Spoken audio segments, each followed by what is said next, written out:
Here we are in our own neighborhood on our most often used walking trail. I absolutely love going on long walks with my husband, but sometimes we're not always on the same page. The idea of the walk is generally initiated by him, and for him the walk is always about us talking, connecting, laughing, just enjoying being together.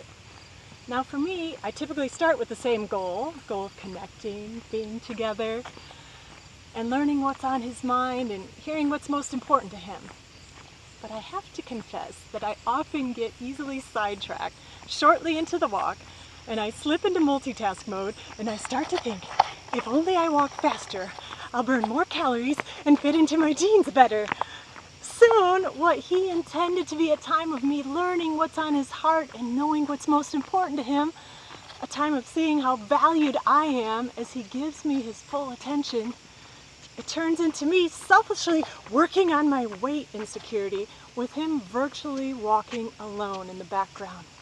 If I really took the time to think about it, I could easily rationalize my urge to lose weight and stay fit as something I'm doing for him, even though he's never once asked me to lose weight and he's never shown disinterest in the shape of my body. My husband is a very loving and very patient man. You know, I wonder how often we treat God the same way in our lives. He initiates the relationship. He invites us to be with him, to go for walks in step with his spirit, to hear what's on his heart during times of prayer and reading his word. But instead of walking at his pace, we use that time for our own self-improvement endeavors to deal with our insecurities in our own strength. Endeavors that we could claim or convince ourselves that we're doing for him, even though he's never once asked us to do it all. The end result is the same kind of walk with God that I slip into with my husband.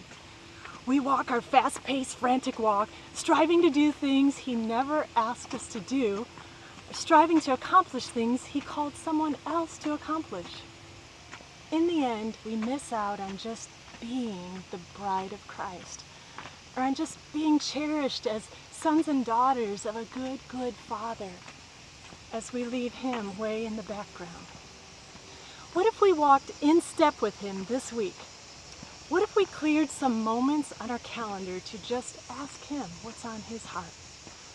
What if we stopped multitasking, stopped trying to just squeeze him in the other million to-dos that we have on our list, and we return to a walk of being with him instead of doing for him?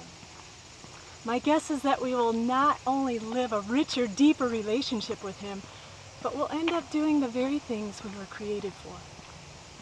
Hey, go to my website where you'll find a few more thoughts and verses about walking with God, along with a recommendation for your next must-read book that gives you the encouragement and the permission to just be with God. Have a great week.